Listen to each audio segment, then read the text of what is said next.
Bonjour à tous, bonjour les amis.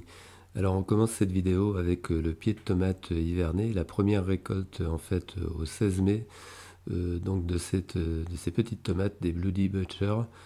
Et ce que je voudrais vous montrer ici, c'est que j'avais taillé donc en cours d'hiver, vers la fin de l'hiver, la tige principale et que donc c'est reparti sur 2 tiges en dessous, ce qui fournit quand même une petite récolte appréciable là ici à la mi-mai. Alors je ne vais pas vous parler quand même de cette mini récolte de tomates dans cette vidéo. Je vais aussi vous parler de la plantation des maïs et puis de la plantation des concombres.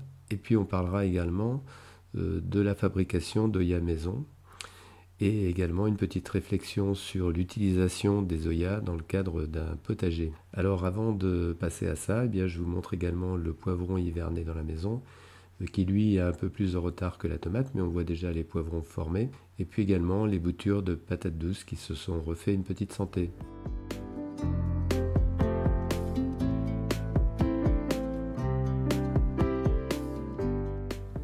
Alors je vous montre comment je plante mes maïs ici, sur la planche où j'avais des salades d'hiver.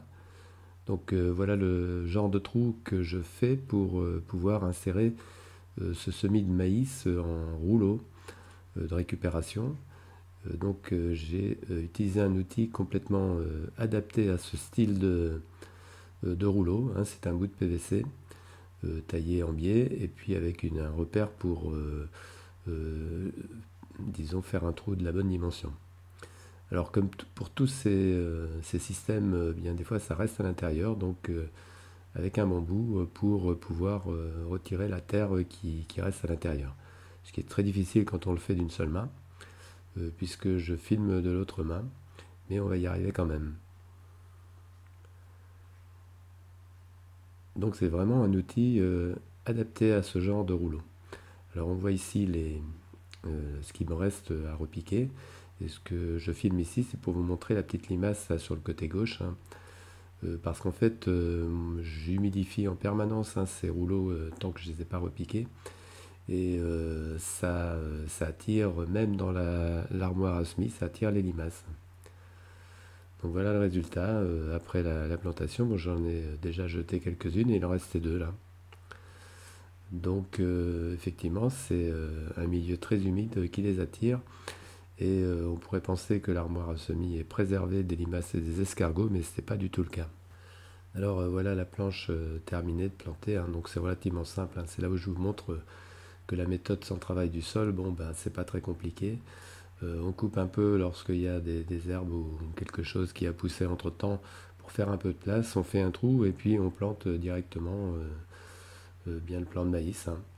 Et puis bon, les petites salades qui restent là, qui sont en train de monter, bon, elles vont pas rester très longtemps et donc on peut très bien repiquer juste à côté. Ça va le faire assez rapidement. Donc il y a très peu de travail puisque je travaille pas le sol. C'est juste des trous à faire et puis essayer de programmer les cohabitations comme ça entre la fin d'une plantation qui était celle des laitues d'hiver et puis les maïs, et plus tard je mettrai également des haricots avec les maïs.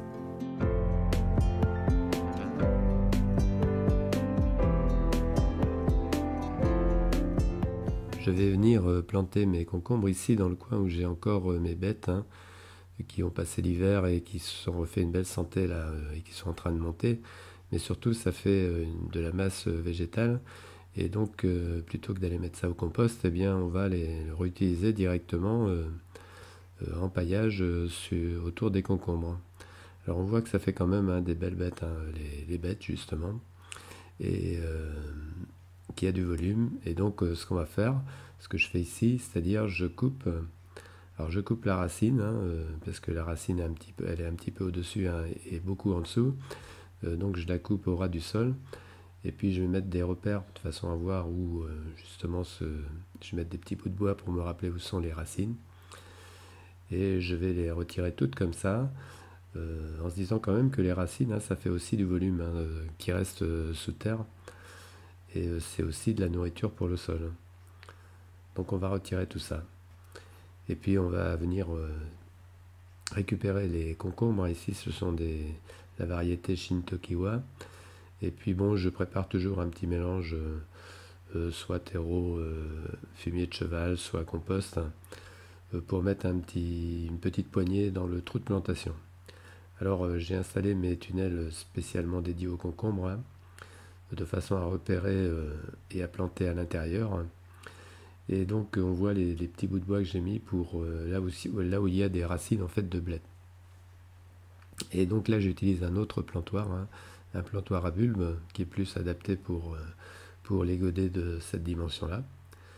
Alors je fais un trou quand même assez profond et je vais venir mettre donc une petite poignée de mon mélange là, maison.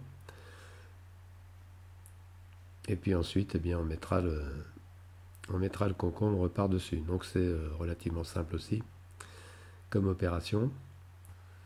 Alors comme pour tous les légumes qu'on repique comme ça qui sont en godet, retourner le pot, appuyer un petit peu sur les côtés pour sortir le plan. Alors bon, là j'ai un gant parce que je filme et donc je veux pas salir le téléphone. Et donc d'ailleurs je vais le faire en deux opérations pour retirer le godet. Donc vous voyez que les racines, bon, ça va, il n'y a pas de chignon, c'est bien. Et on retourne donc en faisant attention quand même de ne pas casser le plan parce que les concombres, ça sont des plants quand même assez fragiles. Même si là, ils sont assez développés. Donc voilà, l'opération est terminée. Bon, il reste, comme d'habitude, à retirer la terre qui est à l'intérieur du plantoir. Donc là, c'est un peu un outil de torture, hein. Ça, c'est pas extraordinaire. Bon, il se trouve que moi, j'ai une terre assez légère, donc ça pose pas trop de problèmes. Mais je prévois toujours quand même un bambou pour au cas où ça coince, quoi. Donc voilà nos 3 plants de concombre qui sont installés. Donc j'aurai plus qu'à fermer la serre là, enfin la serre, le tunnel qui est un peu plus haut que ceux que j'utilise en règle générale. Et puis au milieu là je vais mettre un petit bâton également parce que je viendrai semer ce qui me reste dans un sachet de graines de tétragone. Alors j'avais essayé d'en faire un semis, mais bon, je ne sais pas si les graines sont encore valables, hein, mais donc je vais faire un essai avec ce qui me reste. Et en fait, la tétragone, ça peut faire une plante couvre-sol assez intéressante avec les concombres. Alors maintenant, avec les blettes, voilà, moi je les ai hachées un peu. Et c'est quand même là, elles commencent à boiser un peu parce qu'elles montent à graines, hein. On voit comment les plantes se carbonent en vieillissant. Et là, avec un sécateur, c'est pas possible. Donc là, j'ai pris carrément un sécateur à branche là pour pouvoir recouper les racines. Donc ça fait quand même un volume assez important de matière végétale, hein. Et donc ça va faire un petit paillage nutritif autour de mes concombres. Donc voilà, quand c'est déposé sur le sol, ce que ça donne. Bon, ça va très vite être avalé, hein, par la vie du sol, hein. Faut pas rêver non plus. Ça va pas me faire un paillage qui va durer très longtemps, parce que c'est quand même des matières encore assez vertes, hein. Alors les concombres, eh bien j'espère qu'ils vont, je vais rien mettre contre les limaces, et puis j'espère que justement le paillage frais comme ça des bêtes va suffire à alimenter les limaces et les escargots. Donc on verra si ça fonctionne et si on retrouve nos plants de concombres dans quelques jours.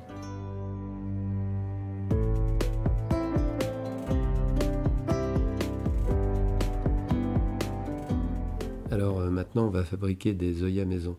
Donc des grands œillets avec des pots de 23 cm et des petits œillets avec des pots de 11 cm. J'en ai fait l'année dernière déjà pour équiper mes pots, ma culture en pot, hein, avec les petits là, qui font à peu près 1 litre quand on en rassemble 2. Et puis les grands, eh bien, ça fait à peu près une douzaine de litres, hein. Alors dans un premier temps, je vous montre les différentes étapes de la fabrication. On va chercher, moi j'ai des chutes de carrelage de faïence, hein, que je vais coller pour boucher les trous sur les pots qui vont constituer le fond de l'œillat. Donc là je fais 5 petits et je vais faire 2 grands. Et donc on va utiliser une colle mastic adaptée pour la brique et les poteries. Donc on trouve ça en magasin de bricolage. Et donc on va en coller ces petits morceaux de faïence. Alors voilà ce que ça donne lorsque c'est collé. Donc là j'en ai un que je colle directement là. Il faut bien appuyer dessus hein, voilà, pour que ce soit étanche dans le fond.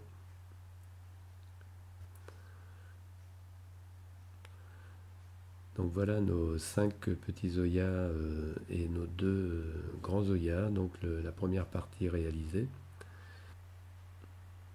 Alors maintenant on va passer à ce qui fait la partie supérieure. Hein. Et donc on va conserver les trous là dans cette fois-ci. Alors le problème c'est pas tellement pour les grands parce que le trou est suffisamment grand moi pour mon entonnoir, mais par contre les petits c'est pas le cas. Hein, pour mon arrosoir plutôt. Et on voit là que là ça ne le fait pas et donc on va agrandir en fait le trou des petits pots. Donc moi je vais faire ça avec une perceuse, hein. Faut faire un petit peu attention mais ça se fait bien quand même. Donc voilà ce que ça donne hein. Sur la droite là je l'ai terminé, bon sur la gauche il n'est pas encore fait. Mais sur la droite il n'y a pas de souci, ça le fait.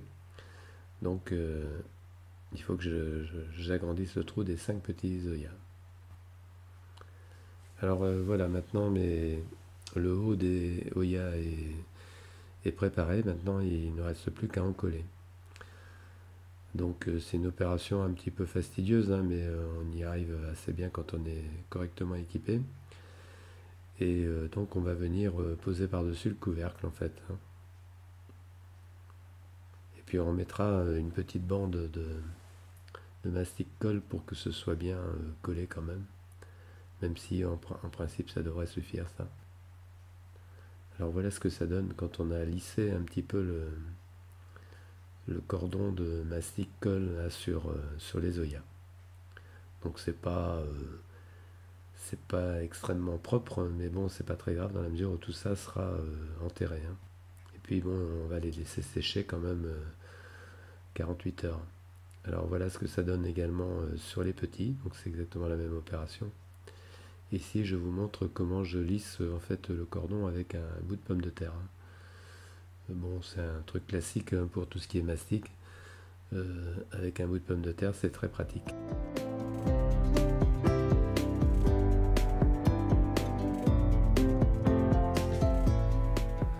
Je fais un test de porosité. Alors même si j'en ai déjà fait, donc je sais qu'ils sont poreux. Maintenant, si c'est la première fois que vous en faites, vous avez tout intérêt à tester sur un pot ou deux au départ avant d'en acheter la quantité que vous souhaitez pour faire vos Zoyas, pour bien voir si c'est une poterie qui est bien poreuse.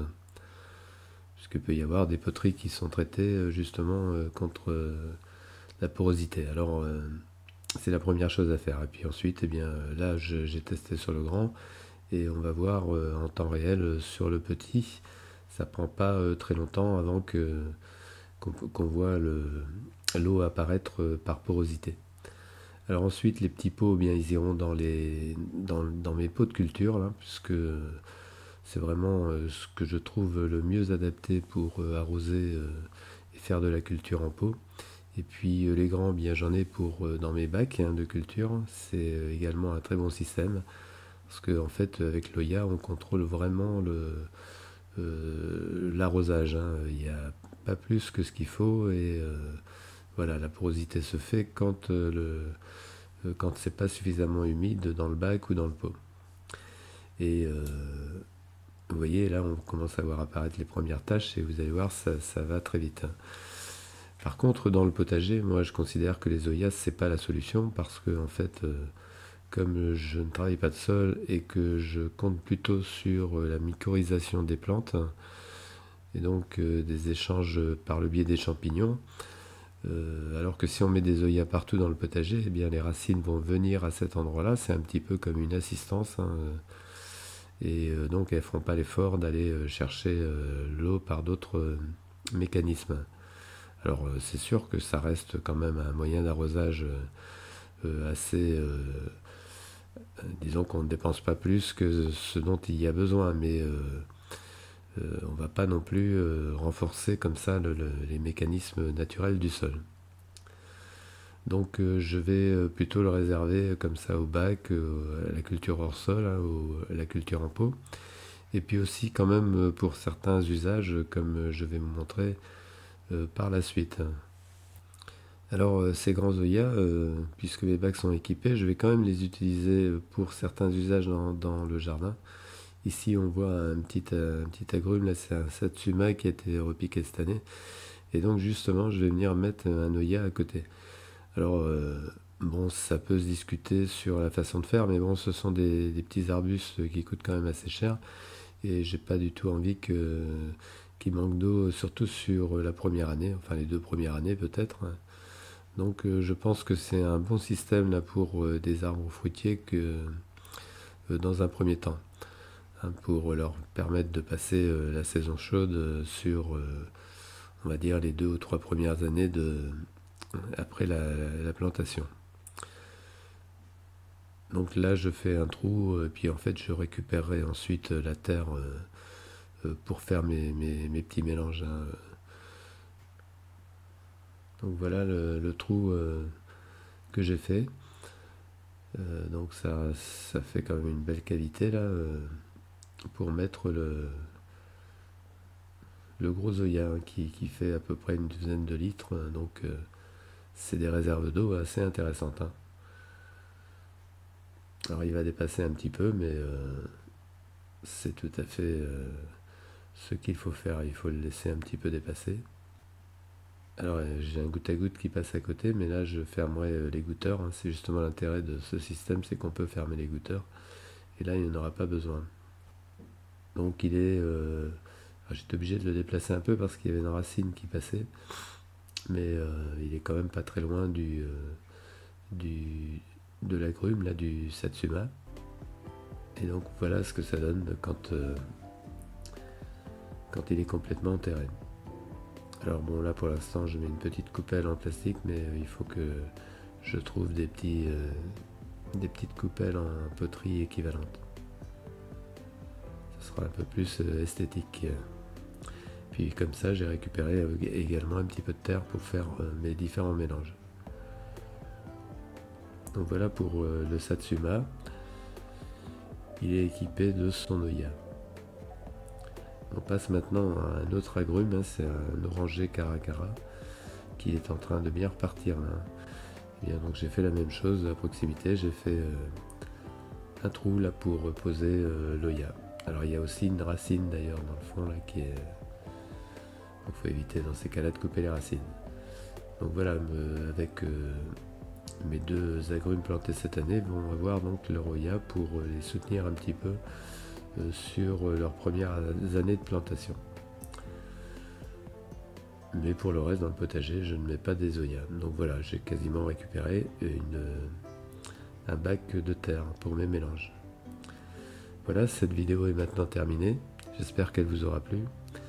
Alors je vous dis à la prochaine vidéo et puis surtout portez-vous bien.